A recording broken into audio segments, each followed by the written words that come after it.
brief introduction and introduce Nicole. So I'm Sarah. I work with Sustainable Cape. We're a small nonprofit in Truro, and we do a lot of work in the community, all focused on local food and the importance of local food and the connection between local food, our health and our wellness and our bodies, and then the link with our environment and really doing everything we can to preserve the fragile environment and ecosystem here, and then rippling that message out everywhere we can. So we work a lot with local farmers, supporting them in a variety of ways, and also doing a lot of educational work in the local elementary schools. So we have a Farmer in the School program at P-Town Elementary, at Truro Elementary, at Wellfleet, and soon at Eastham. And then I'm the farmer at the library at Truro. We do an after-school program at the Children's Community Garden at Truro Library. That will be starting up soon in March. So definitely spread the word. Super fun to just have kids of all ages come, learning about their bodies, their health, and really doing everything involved in growing food. So learning how to grow food from seed, taking care of the soil, taking care of the plants, picking the food.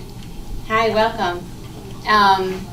So we do this program from January through June. It's our Harvest Highlight Series. It's a total of 8 workshops where we have a local chef or someone passionate about local food come and do a demonstration. And there's a sister program that connects the programs where we buy $425 worth of a local crop every month. So this month we purchased $425 of Uli's mushrooms, and then we gave all that food to 3 community kitchens. So we do that every month, and then that crop, that food, is highlighted here with our local chef. So I'm super excited to have Nicole Cormier here. Nicole is a anti-diet dietitian. She's passionate about food and local food and does a ton of collaborations here on the Outer Cape. She has a nutrition therapy practice called Delicious Living Nutrition, and definitely check her out on Instagram and Facebook and check out her website. Nicole is doing all kinds of incredible work. She's also an herbalist, and at the moment studying to become a clinical herbalist.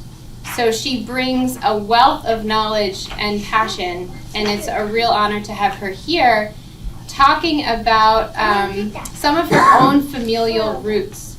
Coming from her family, coming from Italy, she's going to do an Italian-inspired polenta today and use some really luscious local food. So please come with your questions, ask as she's going, be as involved and as engaged as you'd like. And at the end, definitely stick around because you're going to be able to taste what she's made. So let's welcome Nicole. Thank you for coming, everyone. I'm really excited to share a little food experience with you on this beautiful Saturday. I did some of the prep work ahead of time, but I'll talk through it and we can have a discussion about any of the ingredients that I'm sharing today. I am mostly Italian. That was like a big thing growing up. I was very proud to say that I was half Italian. Quarter French, quarter Irish. However, all of the women in my life, every single one of them in my family is 100% Italian. So I'm the only one that's not. So I grew up around several different Italian mentors in the kitchen. My parents growing up, they got divorced when I was an infant stage and both got remarried, and my father married 2 Italians. So my mom, and then I had a stepmom that was Italian too. So I had 2 very large Italian families from my mom's side and my stepmom's side. And we used to have these big family reunions every year that I would meet Italians from like across the state and the region that I would only see once a year, but they were so inspiring to me always with the food and with bringing like every every family brought their different recipes and we would share, and they made this beautiful cookbook. So that was something that I grew up just around.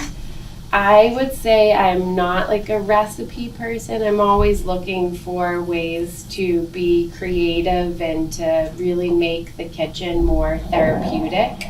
And that comes from my nutrition therapy practice, where I've been a registered dietitian for 20 years, seeing clients individually, and always just so curious after listening in all of these different sessions of, myself and my clients being vulnerable about, what does it feel like in your kitchen, and what are maybe some of the things that feel amazing in the kitchen, but what are some of the things that come up that don't feel so great in the kitchen. And so we all have these like messages and belief systems that start when we're in our developmental years, and those travel through us to our adult selves. And as we notice different sensations that come up when we're in different environments, it might be extremely valuable information for us to explore a little bit, so that you can keep cultivating your own nutrition practice. Like, no matter what culture we're from, things get passed down, but then we get to decide through our personal experience what we want to innovate from there. So I love that. I actually studied a little bit of that in psychotherapy, which I incorporate into my nutrition practice, but also studying some ethnobotany as well. So the interaction between plants and people offer just like what happens when things are passed down to each other. So growing up in an Italian family and having digestive issues since I was in elementary school really made it very challenging for me, because I had a lot of family members really wanting to play that role with me of eat my food to show me love. And that's like a really common practice, but I had to like kind of find my way through all of that. And so a lot of the things that were bothering me growing up were definitely started with a bunch of different processed foods, but then really kind of got into a weaker digestive system. So I started off with not like a robust gut microbiome. And from there, just growing up in the 80s and coming home after school and having like snacks, but then having this like Italian family that also cooked. I was in both worlds. So my digestive system was compromised a bit and it was weakened. And then when I would have like too much gluten, etc., I would just have like these really awful belly aches and really feel stuck as a child of like, what am I supposed to do? Like, I'm trying to make Nani happy, but I'm really sick right now. So I did get caught in some of those situations, but and this is why I love my practice so much, is just like sharing my story with some other clients that may have experienced that type of thing. We're really able to build back and work the gut microbiome up and really heal it so that we can enjoy pretty much most foods unless there's a true allergy. So like it's just fascinating how that works. And plants are what get us there. So like learning all of these different benefits of the plants and the vitamins and minerals and phytochemicals that make up their color, that's what's going to repair us. Especially our digestive system. So if you eat the same foods all the time, we're going to weaken our digestive system. But if we eat a variety, a robust amount of color, then we're going to really strengthen and get our gut microbiome to be resilient again. So that's my relationship with Italian food from like the beginning. But then I recently found out, not super recently, a few years ago, found out like all the different regions I was from. Like I did go to Italy when my Nana was alive. It was my mom, my Nana, my aunt, and we all went to the different areas of Italy, and we got to, try the different regions of foods. But Northern was really, it called to me, and I found out that's exactly where our family is from. So Piedmont is where I'm from, which I find really interesting because that's where polenta comes from. And that's just like my favorite thing growing up. Even when we would go into the North End as a family growing up, I would like every single time get a polenta dish. So it definitely is a favorite of mine, but it's also just naturally gluten-free. Corn wasn't cultivated in Italy forever. It actually was first planted in the 1500s, and it came from Turkey. Some historians have said. So it's interesting that like the polenta also like was brought into the country, and then it became this big thing. And even like people that lived in northern Italy were called the polenta eaters. And corn up in northern Italy becomes more like that bright yellow color versus other parts. So that's like one distinct thing. And the corn that we're having today is from the Dexter grist mill, which is an organic corn that is grown in New England and New York and then brought down to the grist mill, and they grind it every year. It's the sandwich rec department that runs that grill. It's really fascinating, and you can buy 2-pound bags of it, which is great. There's also a couple other mills. What's the one in Brewster? Stony Brook, yeah. Is it? Yeah, I don't know like the schedule of that mill, but I do know that like Sandwich is very active, and a lot of other chefs on the Cape use it as well. So we are using an organic cornmeal today that's from the region. But going back to Italy a little bit, it was used in so many different ways. There was a couple different ways that it was prepared. I'll show you my favorite way of preparing it, but sometimes it was creamy, and they would just put it on the dish and make a little circle in the center, and it would just hold the sauce, whatever sauce you wanted to put on it, whatever proteins. I did create a handout just because whenever I'm approaching any type of program or meal, I'm always looking for a tool to send off to perhaps think about assembling a meal a little differently, not overcomplicating things. And so that's where we came up with the pasta bowl. It's almost like a chart. It has categories. But in Italy, or especially northern Italy, you'll find more of the proteins would be like rabbit, fish, venison, veal. Those would be, and mushrooms, a lot of mushrooms in northern Italy. But those would be the protein choices. Those aren't listed here. I just chose a few different ones that maybe were more common. But you can do, the idea is that polenta is so versatile, and you can make it a part of a really nutrient-dense, balanced meal that's going to help you balance your blood sugars, your energy levels, and your hunger. And it doesn't have to be complicated, and it can be super delicious and be really packed with some health benefits that are going to be great for your immune system, your digestive system, and there's a couple ingredients up here that I'll go into a little bit more detail of like their heart health components to them too, with being able to lower or decrease our lipid fats.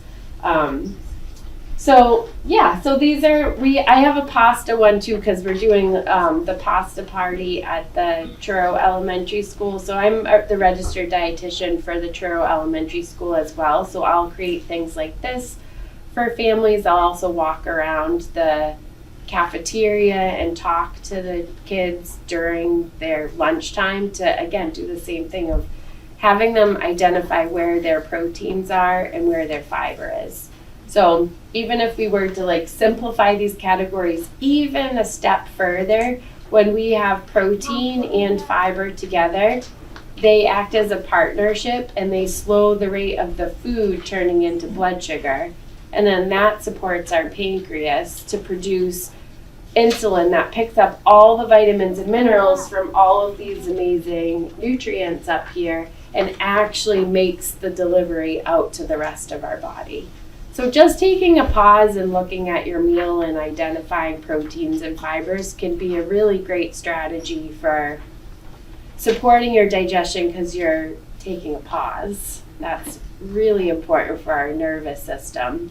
So you just want to, I'm planting seeds here because the experience of a meal is a real opportunity for you to connect with yourself, not just the food, but also like supporting your digestion and like your overall health. But our nervous system plays a huge role in that, and I think that's our biggest challenge today, which probably is very different from, you know, living in a little village in Piedmont, Italy, and going to pick my, pick up my eggs from the neighbor and like some other local ingredients.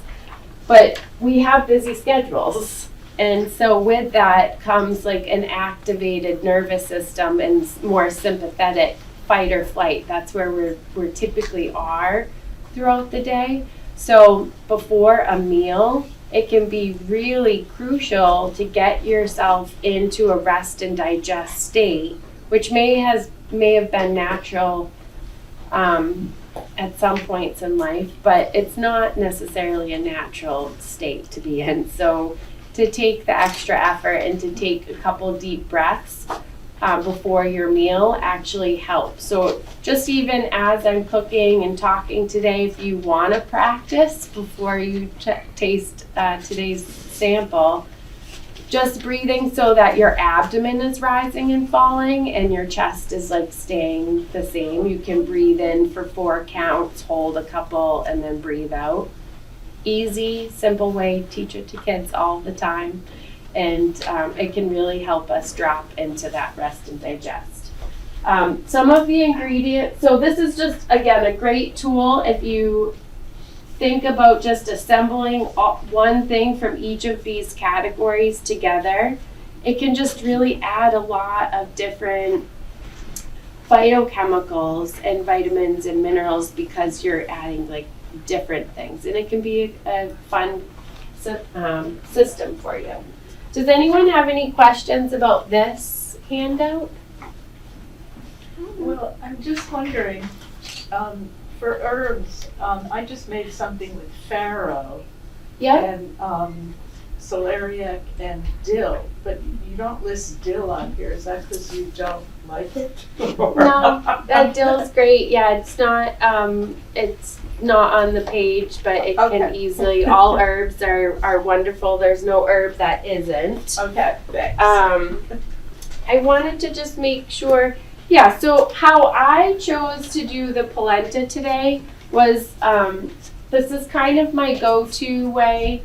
And so I try to make a big batch at a time because it is something that you can definitely like ingredient prep and keep in the refrigerator. And then you can put an egg with some vegetables with it, or you can put any other protein and vegetables with it, and it makes a really easy meal.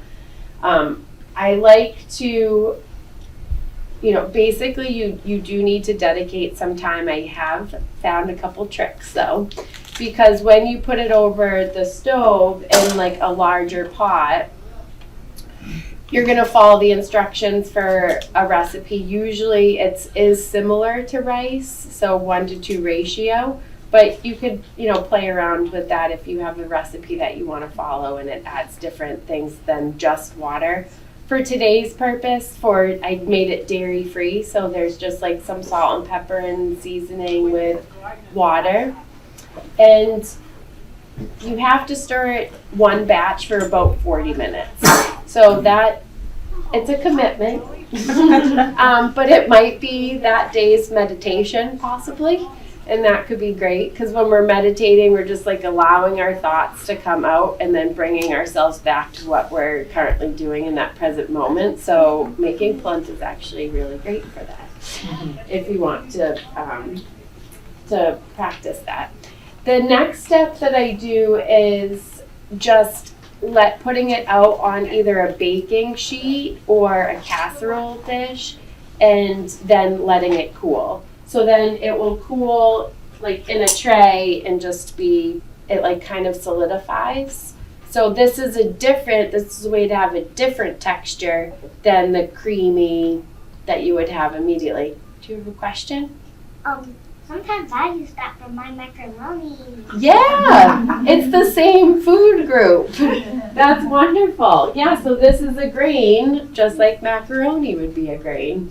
I really like doing it like this and keeping it in the refrigerator that way, because you can just do whatever you want with it. You could make it into smaller chunks. You could make it, I like to cut it into squares and then just pan sear it on each side to let it crisp up. Yeah, and then put an egg on top. It's really great. So I'm just gonna flip this. I put a little hard thing over it. Usually I'll just do a cutting board and then I'll just do a flip. So hopefully it goes well, we'll see. I'm gonna do the flip. And the flip, it worked, okay. Just gonna put this in here real quick.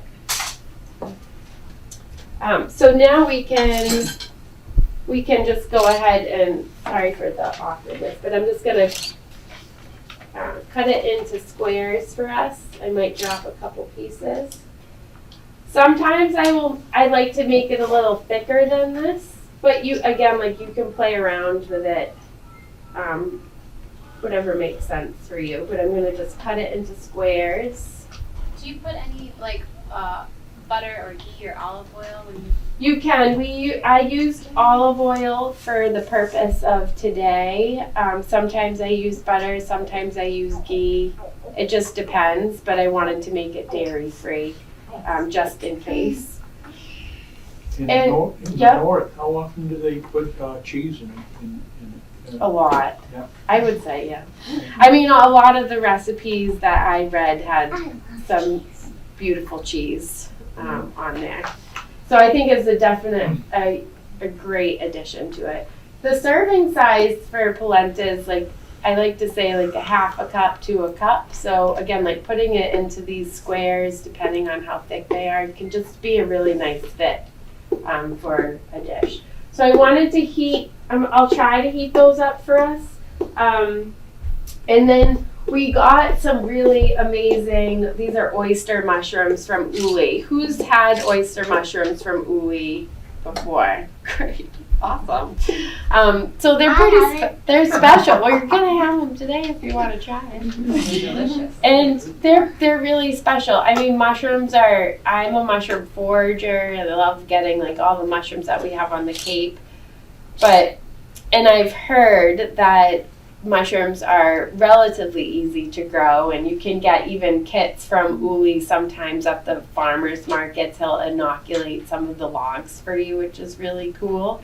Or you could learn to do it yourself. But I like to support Uli and his mushroom projects for sure. We'll actually be back at the Orleans Winter Farmers Market, which is on Saturdays from 10 to 12 on Main Street in Orleans. We'll be back in March. Oh, great. With oysters. Excellent. And then, of course, we'll be at the Truro and Orleans and Wealthy Farmers Market through the spring, summer, fall with a variety of mushrooms. Wonderful. Yeah. Great. Yeah, so mushrooms are known to have some vitamin D levels in them, depending on how they're grown. So if they're exposed to sunlight, they actually absorb vitamin D really well. So they can be a good source of vitamin D. The time of year, it might change that because of our vitamin D exposure in New England is different than a lot of other places. But couple of the things that I love about mushrooms so much is they are really connected to our immune system and inflammation.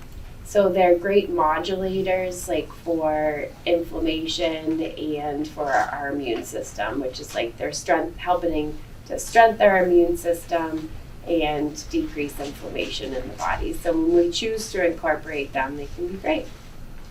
And they're all different. So many mushrooms out there. If you've had, not so great experience with them, try to have a new experience and see if you can shift that, because they really have a lot of benefits for us. So I'm just going to cut I have minimal space up here, but I think that keeping it simple, and again, that's my style. I do, fancy dinners and supper clubs, using like local and foraged ingredients in town. But always one common thing is just keeping it super simple. You don't have to overcomplicate it. Let the ingredients tell the story sometimes, and practice connecting to those ingredients and just see what happens. You might be really surprised. So these are pretty easy I'm gonna try to keep them like kind of whole in pieces, and we're just gonna do a nice saute with them. I've done them in the oven. You can do whatever works, but I am gonna save these, because can anyone guess what I'm gonna do with these? Yes. Yes, I am going to make a broth with them. So I like to save all of my scraps when I'm cooking, and I'll keep them if I don't have enough to fill a stock pot just yet with some filtered water, I will put it in the freezer. So I'll just have a container and keep a bunch of scraps in the freezer until I'm ready to add water. And then you have your own vegetable broth. You could also make a bone broth and add all your veggie scraps to that. And we're lucky that right in Truro we have Drew that raises pasture-raised chickens. So I usually get a bunch of chickens from him at one time, and then I'm able to make my own bone broth for a big supply, depending on how much I want to make. And bone broth freezes really well. You can also preserve it in other ways if you were interested. But the reason why I love bone broth is because it can really help repair the mucosal lining and the digestive system. And today, not just based on my previous personal experience that I shared with digestion and, really having to take the time to figure out how to build up my own gut microbiome so that I could enjoy more of a diverse ingredient profile, as I come across all of these amazing local foods that we have. Just want to be able to enjoy all of them. So I totally forgot what I was saying. It's okay, we'll just go back to the mushrooms. So mushrooms are the broth. So the bone broth really does, when you put different ingredients in, like ginger or bay leaf, the medicinal plants that are going to add to your broth, and really pull out the minerals from the bones. When you sip on that broth or cook with that broth, it's going to really help heal and put back together some of your mucosal lining of your digestive tract. So it's just one extra thing that can be in the kitchen that you can easily use polenta with. So moving on so I'm going to save these for my vegetable broth or a bone broth. And we're going to just start sauteing the mushrooms here, I think. Function.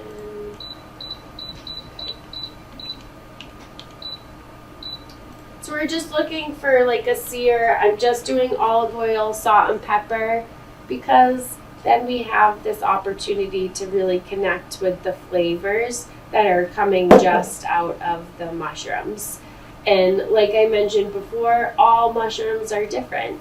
So some of them are going to have different textures, different flavors. Some are more mild. Some of them have more of an earthy flavor to them. And so the way that we're going to really make this dish pop is with roasted garlic. So roasted garlic, honestly, I love just roasting it whole. I've worked with so many chefs in town, and we've done so much garlic that I try to get out of peeling individual cloves of garlics any chance that I get. So just a very simple way is to leave it whole, cut it in half, and roast it. And then we can just pull out with a spoon or a fork, like the roasted garlic that we're gonna add to the mushrooms after we're done. And yes, How long does it take to roast?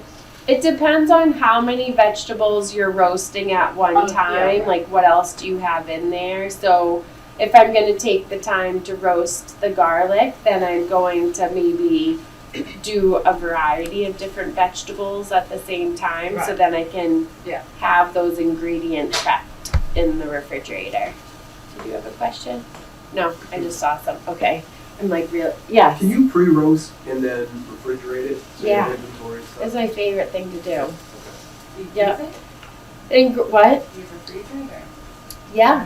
Yeah, it just depends. It depends on what you're gonna do with it. You know, it's better to cook it than to leave it too long and let it start breaking down in your refrigerator. So just pull out your ingredients and either saute or roast, and then you can freeze or put it back in the refrigerator. And now you can use the chart to like assemble. So then like the goal is like what would it feel like if we opened our refrigerator and there was a couple different proteins already made, a couple different like grains, and then a bunch of vegetables. You could put together many different meals just with assembling because you did that a little bit of prep work ahead of time. I'm gonna try not to do the smoke alarm. So I seasoned this pan very well prior because I was cooking other mushroom called the lion's mane.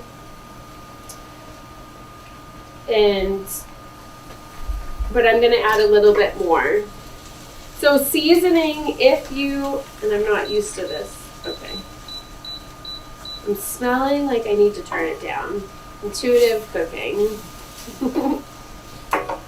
So we'll get these like a little crispy. I like to just saute them until most of the sides they're gonna release their own liquid. So I'm just adding the olive oil with a little bit of salt and pepper. The salt will actually draw some of the water out as well, and it will bring out the flavor.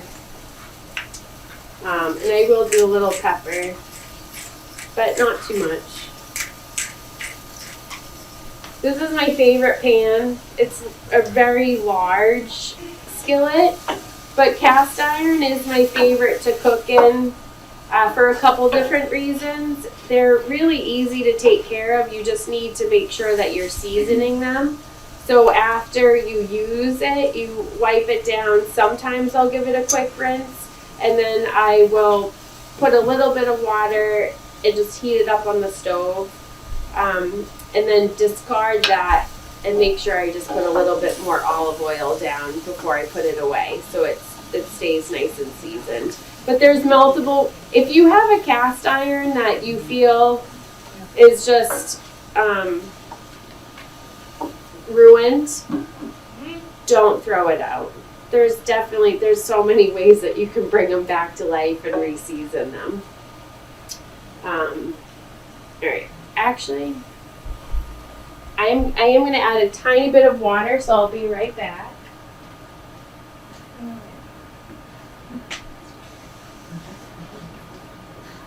So sometimes if you feel like the pan, because I have such a big pan going on here, if I feel like I have, they're getting a little dry and I don't want to add more olive oil just yet, I'll just add a little bit of water.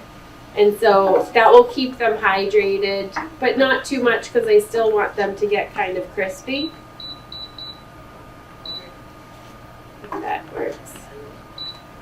Yeah. Okay. Any questions about the oyster mushrooms? Yep. Or anything? Yes. My mom's making chicken soup. Beautiful. That's It's gonna like be chicken soup. broth. Yes. What are the vegetables that you're excited about that will be in it?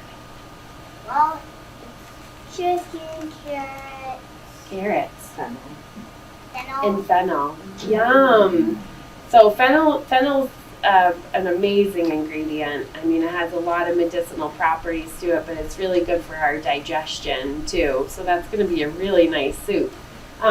Believe it or not, you can still find carrots on Cape Cod right now. And winter carrots are actually my favorite because they are harvested when it's still cold and the carrot has like kind of captured its sugars.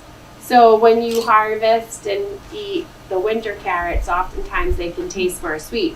So I'm going to give you a raw carrot today on your, so you can connect with Are they that. still a farmer's I market? love So these are, so Pryor Dog Farm is down in Falmouth, so you'll find them at the Falmouth Farmers Market. I know it's quite a distance from here.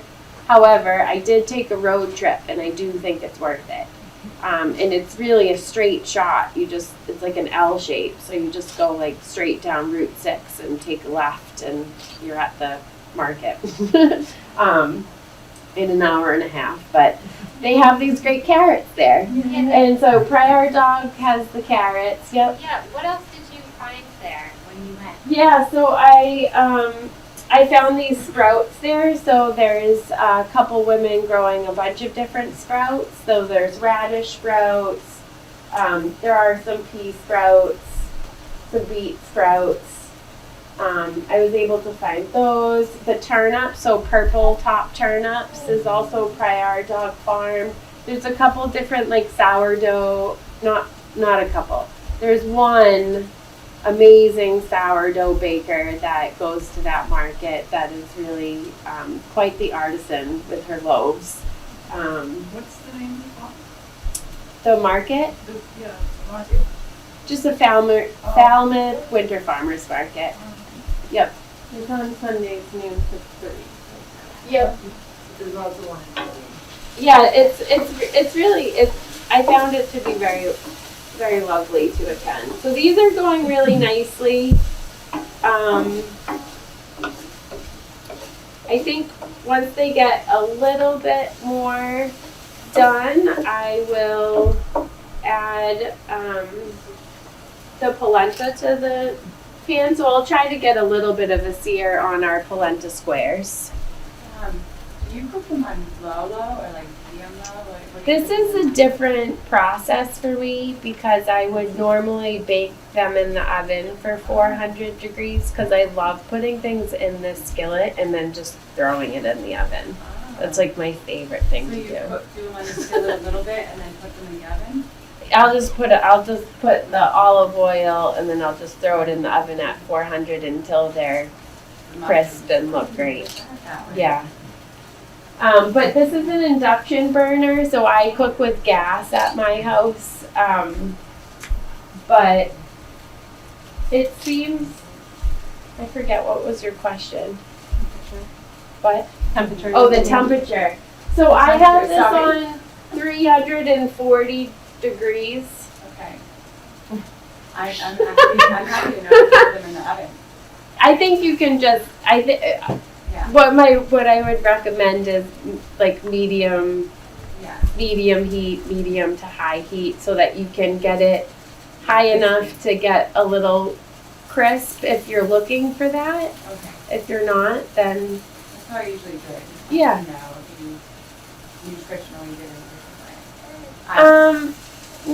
no, I mean that's like a tricky question, like because I do get asked that quite a bit. Like, what is the best way to prepare? It's however you want to in that moment. Like, don't take away your creative process to follow instructions, because that actually is going to do the opposite of what we're really trying to do, is to connect with our meal and all of the different parts of our health practice. And sometimes the process alone is therapeutic and will help our nervous system. So if we're like activating ourselves because we want to make sure we're doing things the best way, it comes back to us The burn part on the bottom of the pan is always a favorite. What's that? The burn part on the bottom of the pan is always the favorite. Always your favorite. Yeah, they Yeah. break it out. That's what you like. Fight over it. you Yeah, know? that's really interesting. Well, it's not burned, but it's cooked. No, it's like, it has a lot of It's flavor like the to bottom, it. the bottom of a paella. or something. Yeah. I mean, if we have things that are like really, really burnt, you know, like on the grill and whatnot, like char, like that can have some carcinogens to it. But if we're like sauteing and not burning things, you're gonna get like the nutritional value. And the cool thing is that when we process plants, different things come out of them. So sometimes, like when we're processing tomato, there's lycopene that comes out in higher amounts, and that's the phytochemical. That's one of the phytochemicals. So when you're cooking different things, like I do get asked a lot, like should I be following a all raw diet? And I think it's up to the person. But I think it's really important to keep in mind that you want to get all of the benefits of all the plants, and keeping a variety and like a variety of the ways that you consume it, new experiences, is a really, really essential part of the process. And everybody's nutrition practice is different. Yeah. Just one more word just on getting local ingredients. I know we had mentioned the Orleans Winter Market, but I just want to reiterate, every Saturday it's from 10 to 12, and if you get there early, there's actually a decent amount of food to access. So Sealand Meadow is there with a variety of cuts of beef and lots of bones, so if you're interested in bone broth. Nicole had mentioned Hillside Poultry. Drew is there. He's actually standing outside with his chickens. There's a fishing family there with some interesting fish. Like I got some sea bass, frozen sea bass there last week, lots of scallops. And then if you go inside, if you get there early, you can get some greens and carrots and maybe turnips. So definitely check it out if you haven't yet been. And is it the same place as it is in the summer? No, so in the winter, if you are standing at the Orleans, if you're looking at the Orleans Whole Foods store on Main Street, it's just to the left, that little park where the community center is. It's actually inside that little community center. Yeah, so right on Main Street, next to the wine shop and the cheese shop. Definitely worth going. And then tomorrow at Wellfleet Press Hall, there's a pop-up market from 10 to 1. So just check it out. I don't know who's going to be there, but there's a bunch of vendors. Thank you. Yes. And if everyone got the newsletter, the February mushroom newsletter, that also has the farmers market details on the back, along with the nutrition incentive programs that Sustainable Cape helps offer at the market. So I'm just over here flipping polenta into the pan, just to get it a little warmed up for us. Again, you don't need to. You can have it chilled. It's absolutely delicious chilled, but I figured we have this big skillet today, so we might as well use it. So I'm just going to heat up these, and then we'll start plating, because what we're doing is we're assembling, just like the handout described. Yes. Can you go over how you made that polenta to begin with? Yeah, so I thought I did, but Did you? I'm sorry. so basically, so you want to find a recipe, because it is like a 1-to-2 ratio, similar to what rice would be.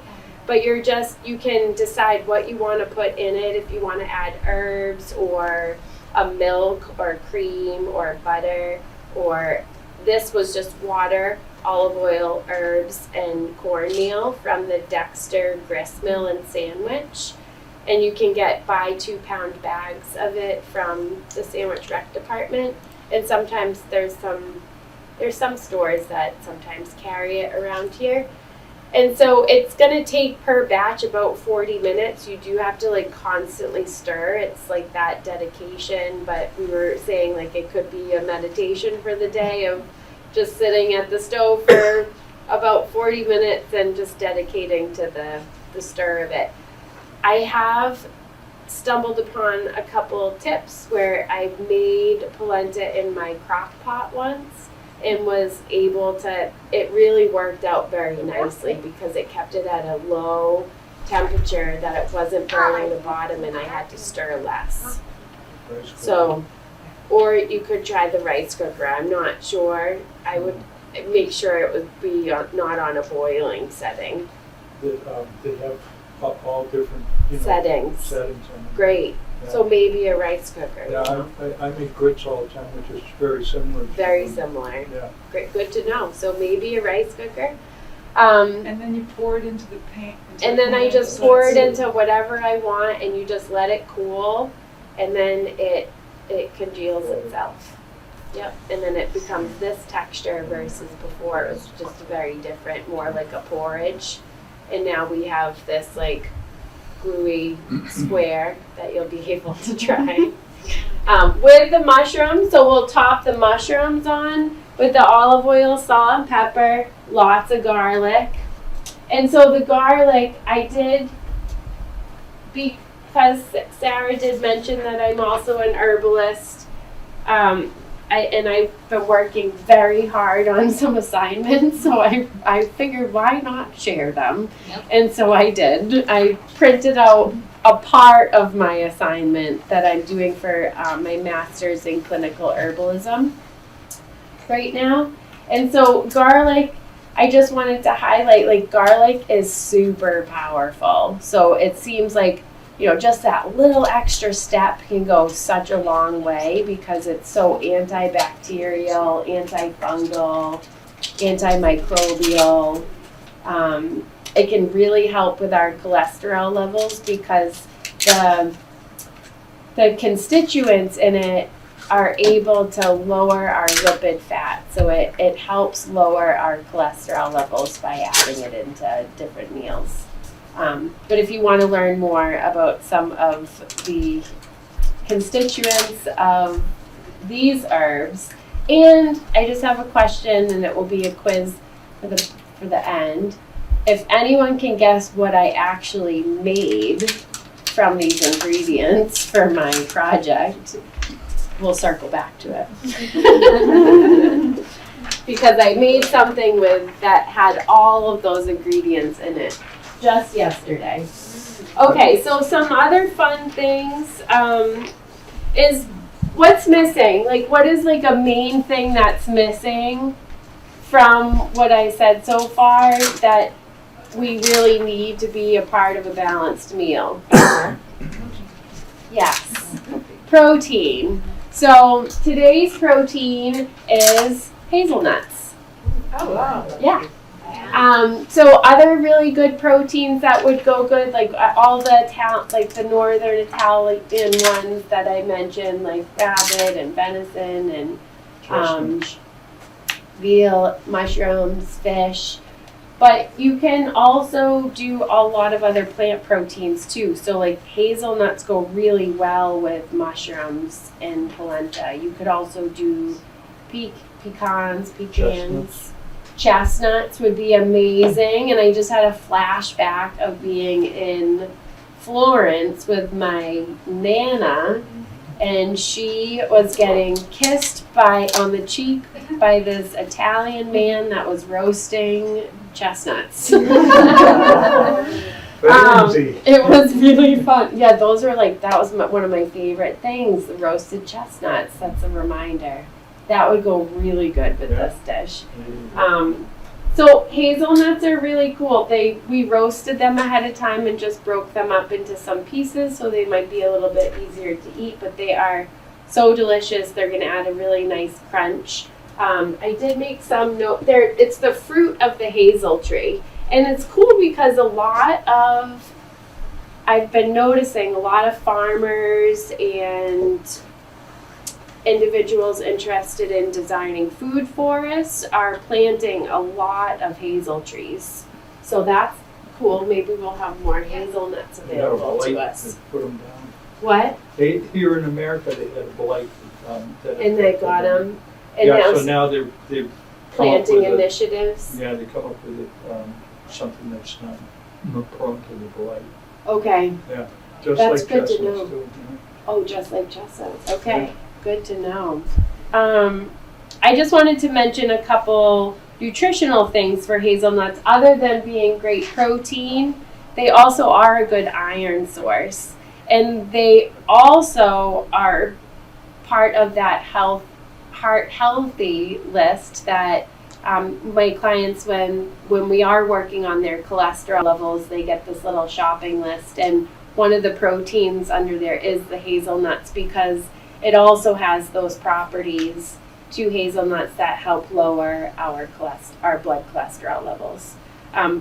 So iron, great. Vitamin C, B vitamins, and calcium. Those are like the main ones for hazelnuts. Nicole, where did you get these hazelnuts? I got these hazelnuts, they're organic hazelnuts from, Danae got them for me so it was at the Ring Brothers.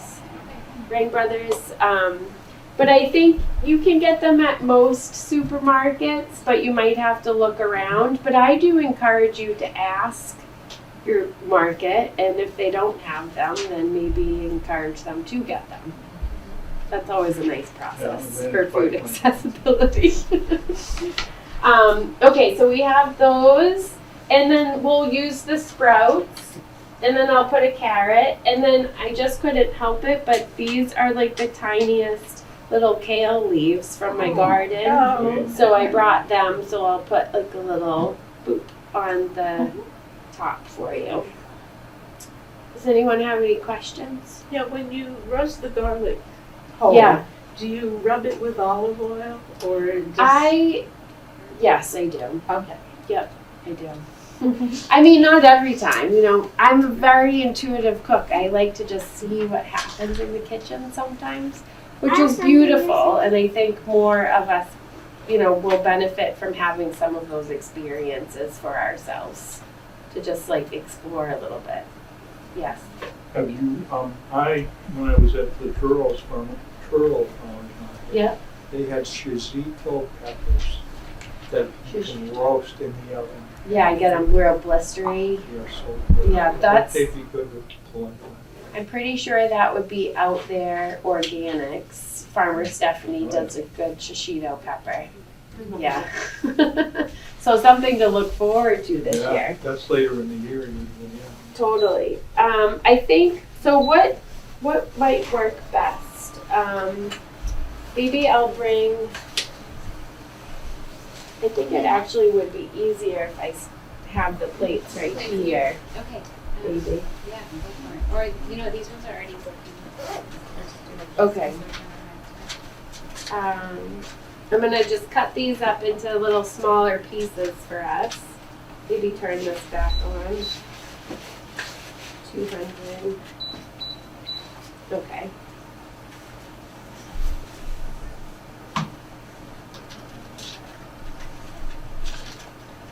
So, like we were saying, like you can add any herbs that you want. This time of year, what's that? You brought this too? I did bring this for fun. I couldn't help it. Yeah. Because one thing that's been around for a really long time is bitters. And it's an extraction that really helps support the digestive system. So bitters usually come in like a little tincture form, and they typically include things that help support our digestion, because they're called digestive bitters. But that act of like food being bitter, we've always had ingredients in our food systems that were had bitter to them, which has always been really important to our digestive system. But as time has gone on, our food system has changed and we have less bitter things. So the digestive bitters can really help in some of those cases. It really helps tighten your esophageal sphincter. So if anyone has, I just use it for maintenance and to like help support my digestive system. But if anyone has like any trouble with reflux or GERD, they can utilize this to help strengthen that muscle that's supposed to tighten all the way, but for many reasons it loses its grip sometimes. So this is just like one of my favorite little things, especially if you're going out to dinner and you might be eating foods that aren't in your regular, routine. It can be really helpful. Italians love those bitter foods. Say that again. Italians love the bitter foods. Yeah, so what would be really one super bitter, dark leafy green that a lot of Italians would be picking? Broccoli rabe. Broccoli rabe is one of them. Dandelion? Yes. Yeah. Or So- an endive? Yes, endive, and what I was thinking is dandelion. So Yeah. like throwing it into broths or chopping it up into salads, like that's one bitter that they've always utilized, which has been great. Okay. Do you want to say anything about dandelion? Well, I would say just if you know of a clean spot, maybe it's around your house or a meadow somewhere, just start looking because they're one of the first greens to start popping up, and they're so delicious when they just start to grow and they're still tiny. So I would just encourage you to go out there and pick, and if it's feeling clean, nibble, but go home and wash and start making little dandelion salads in the spring, or just adding to salads, or it would be perfect. Just cut up and on top of this. Yeah. Eat as many dandelions as you can. A lot of people don't know it, but if you pick the bloom right off the top of them, you can eat them. Yes. They're Yeah. really good. They're kind of a little bit sweet and a little bit bitter too. Yeah. The flowers as well. Nicole is going to do a gut health talk here at the Piedmont Library. I want to say March 9th. Okay, so gut health with Nicole, Saturday, March 9th at 1 p.m. There's also a few other things going on here at the Piedmont Library. March 19th, naturalizing your garden with native plants with Cape Cod Master Gardener Cheryl Bryan. Let's see. Some other things, but they're not really food related. But on your way out, be sure to take a Piedmont Library newsletter. And if you didn't get the 3 handouts, just let me know. We've got the harvest highlight and then the 2 from Nicole. And I think everyone signed in, but if you didn't, just come on up and you can sign your name so you can get on the Sustainable Cape mailing list. So what could I do? Should I just throw these carrot tops out? No. What should I do with them? Big salad. What? Big salad. Make a pesto. That's a great idea. Yeah, so that's a really common. The carrots are a little hairy, but I did wash them. They just have little hairs on them, so enjoy. And one other word about the library, if you're looking for seeds, Courtney is starting up a seed bank. So on your way out, definitely check out the growing seed bank right here. She's saying 5 seed packs per household right now, and she's starting to accept donations. So Courtney's doing a great job, and you can also get seeds at the Truro Library very soon, Wellfleet Library, and Eastham Library.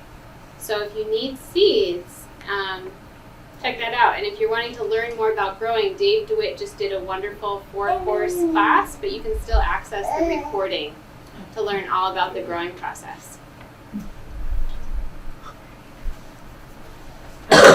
How many people do we have? 1, 2, 3, 4, 5.